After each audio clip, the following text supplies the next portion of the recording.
Hello to all my friends out there. Hi, you guys.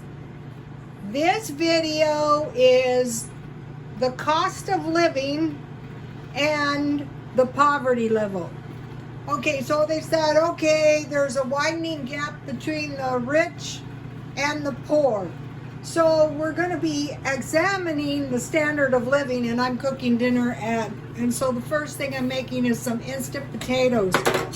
One of the followers said, well, how can I avoid wasting if I buy the big bag of potatoes, you know, if they rot before you can eat them? And so I thought about that, and I thought, you know, one of the best ways, this is evaporated milk that I mixed up. One of the best ways is to use instant potatoes. That way, for every bit of potatoes you have, you're not going to have any wasting, none. So, okay, let me move over here now. So this is really enough mashed potatoes according to the package for two. But, you know, if you use good evaporated milk, they're good left over. You just heat them in the microwave. So, we all know basically the cost of living is going up. This is Walmart chicken thighs that I bought, and they're about 75 cents each. And the way, my new favorite way, I like to bake chicken, because, you know, you don't have to attend to it. I dip the chicken in egg. I like these chicken thighs because you can bake them in the frozen state. I dip the chicken in egg, and I sprinkle a lot of garlic, salt, and pepper, and then I dusted the chicken with breadcrumbs or flour. So when this whole thing first started, one of the farmers said, well, I guess people are just going to have to get you back. So I have Walmart peas, canned peas.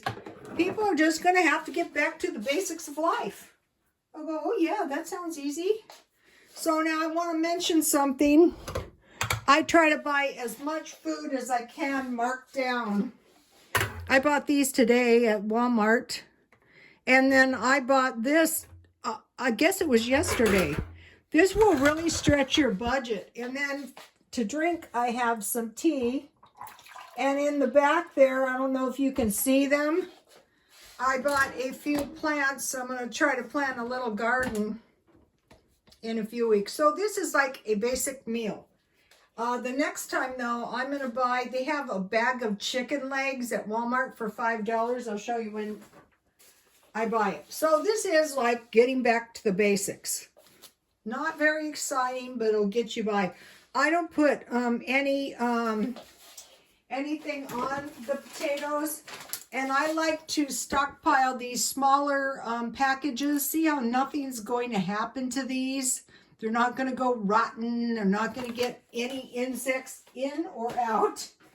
Okay, so we know the cost of living is going up like what? Like food, like energy, like your utilities, and like gas. So now here is where we have some control. If you stockpile food, then that allows you to totally cease spending money on food. But if you don't have any food, if you live in California, you call 211, and you're going to go to the food banks and the food pantries. So what you're going to do is you're going to say, am I living at the poverty level? And if I am, why wouldn't I get my food at the food banks and pay my utilities? That would be pretty stupid. Why? Because I care what the neighbors think. They are not going to care if you end up on the street. I mean, they're going to go, oh, isn't that too bad? But then they're going to roll right over in their nice warm bed and sleep like a baby. I have told you about some of the people that employed me or I rented from. Okay, energy. This is a tricky one. The only thing that I've come up with is heat one room, turn the breaker switches off all the rooms. If you have a fireplace, all the much better. Turn the breaker switch off on all the rooms except for one in your refrigerator, and just try to get by like that. So but if your utilities are going to be turned off, you can call 211. And then gas, that's a tricky one too, because you need, now the gas is climbing out here.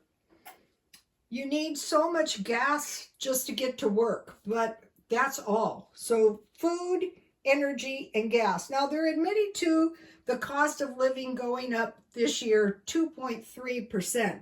So on every $100, that would be, say, $2.50. Because if it's over, you would round up. Well, no, you wouldn't, but still that adds up.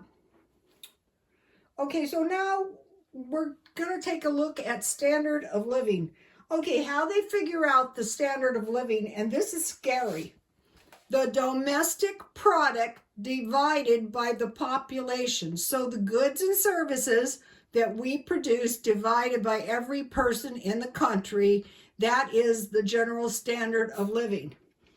Okay, so now we're looking at productivity is a measure of goods and services by the hour. So we have this big ruckus over the minimum wage. And so what they're saying is that people can have a higher standard of living if we give them $15 an hour, which every little bit does help. Okay, so now here's what we want to look at. Material living conditions. Okay, if you think about it, if your dwelling is relatively clean and you have heat and running water and the toilet's flush, basically you're not living in a luxury place, but you're still able to live a pretty decent life. Okay, now in the one real dreadful apartment I was living in, I would still be living there, but they 30-dayed me. On the last place I lived, I would still be living there, and we'll get into this in a minute, but there was the rioting and the looting across the street from the police department, which shows you how safe that city is. So I didn't want to live there anymore. Okay. Income versus consumption. So when you don't have very much of an income, then all you have is just barely enough money for your basic life. They call it the basic income. That is going to give you just barely enough money for a roof over your head. Now this is scary because in the Bible they talk about the end times, a measure of wheat, a measure of barley, that for a day's wages. That means you have just barely enough money just to buy food and put a roof over your head. You're going to be living a basic life. Okay, productive or main activity. So is this person producing much? That's how they're going to determine your income.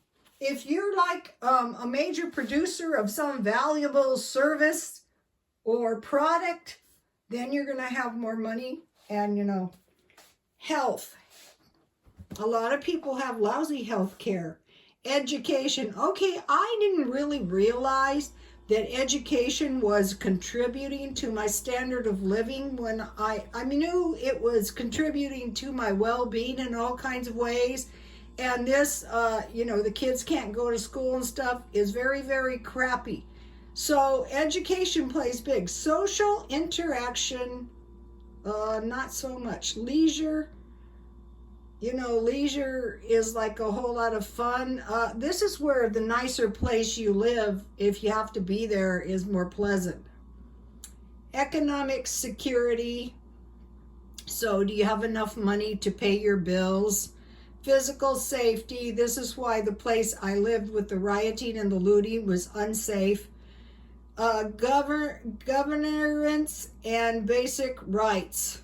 So we have a basic right basic rights? Do we have like a general standard of basic rights and natural living environments? That's why, like, when you live in like poor places, the environment is like very unpleasant. Like in the one place that I lived, like one thing that was a constant irritant, and if I went over there right now, I guarantee you I should stop by.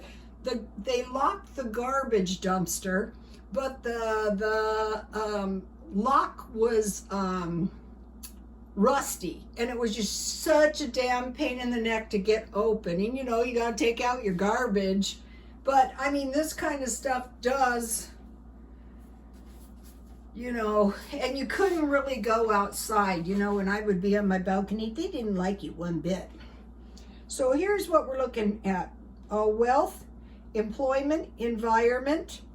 One of the best things you can do is get out of your, if you live in a real crummy neighborhood, try to remove yourself out of it as much as you possibly can, and then just go back there to sleep. Physical and mental health, those will both suffer if your standard of living is very low. Education, recreation, leisure, a social belonging, that's difficult when you can't be around people. Religious beliefs, those help. Safety, you shouldn't have to worry that your neighborhood's being tore up and burned and looted. And security and freedom. So what we're going to be watching for is food, energy, and gas, and say, in what ways can I reduce the cost? Like stockpiling, you know, your food. Like if you have these peas in your stockpile, and you have this milk in your stockpile, and you have these potatoes in your stockpile, and you have some tea in your stockpile, and then all you have to do is buy the meat, that is going to help you. If you're living in the poverty level, it doesn't make any sense not to go to the food banks and food pantries, going around not eating a proper diet. You know, you should take advantage of the school stuff. I heard they deliver. What you would do is you would call 211 and say, okay, until this pandemic passes, I have to do everything I possibly can to maintain my well-being. Sometimes that might mean evacuating. There's some terrible storms on the way. I want to encourage all of my followers to be super, super careful. You know, my mom's mother froze to death. That morning when she got up, she didn't say, you know what? Today is probably the last day of my life. No, you never know. So you have to be very careful in frigid conditions. Okay, you guys, please like, comment, and subscribe, and God bless you all.